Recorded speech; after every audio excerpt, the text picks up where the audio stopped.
Off the record, Blackbird Production.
Salitang tanga ay isang taong mabait na inabuso ng iba. Yun ay ikaw na sana hindi nga napasaya. Halos isang balin ng luwa na ang iyong inaksaya. Nang dahil sa pag-iyak sa taong di ka ikinalang mo, tawagin kang mahal, sabihin natin yun na nga lang ang maigaganti nga sa lahat ng iyong binigay. Ramdam mong sobra-sobra na, ngunit ang iyong pag-ibig ay nagpapatuloy pa rin dahil sa siya nga ang nauna. Ngunit di ka niya mahal at yun ang di mo mapuna. Sana sa isang banda ng isip mo'y maunawaan na pagsubok lang ang isang relasyon na may hangganan. Yan ang hindi mo alam kaya hindi ka maligaya. Di mo man lang ba naisip na nagkamali, kaya yan ang hirap sa nagmamahal sa hindi kilala.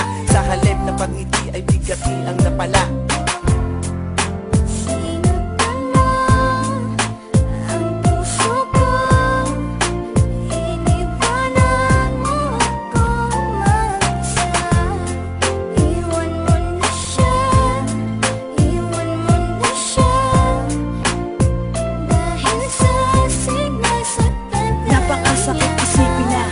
Nagpakatanga ako sa babaeng ginawang panakiputas lang ako. Bagamat batit kung di mo ako kayang mahalin, kahit napakahirap sa akin kailangan kong harapin. At di ko pwedeng angkinin ang pag-aari ng iba. Alam ko kasing mahal niyo ang isa't isa, diba? Pero wala akong magawa kundi ibigin ka. Hindi ko mapigilan ng sarili, oras-oras kung isipin ka. Kaya hanggang ngayon di ko malimutan lahat.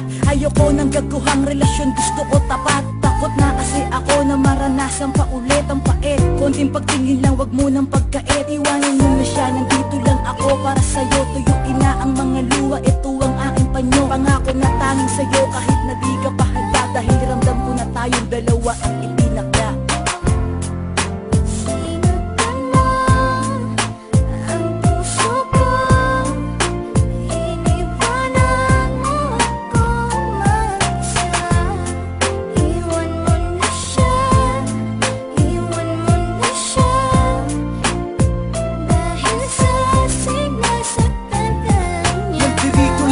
Nakahanda kang tanggapin kapag iniwan ka ng taong di ka kayang mahalin. Nakahanda kong tanggalin lahat ng masamang alaala. Yan ang lagi kong hiling sa bawat babagsak na pala. Na matanggap mo ako kahit na di ako maangas manamit. Pero asahan mong di na muling tatagas pa ang iyong mga lupa sa mata. Pangakong mamahalin kita, may iba ka man ay wala kang maririnig sa aking salita. Basta makita mo lang ang laman ng aking kalooban. Pangako na ikaw lamang talaga at wala akong gagawin na kalokohan. Umasa ka hanggat ako'y may dalalabi pang hininga. Aalagaan kita, di ako mapapagod, di ako magpapahinga. Basta maipadama ko sa iyo kahit sa ganitong paraan. Kahit mahirap basta para sa'yo ako'y makikipagsapalaran.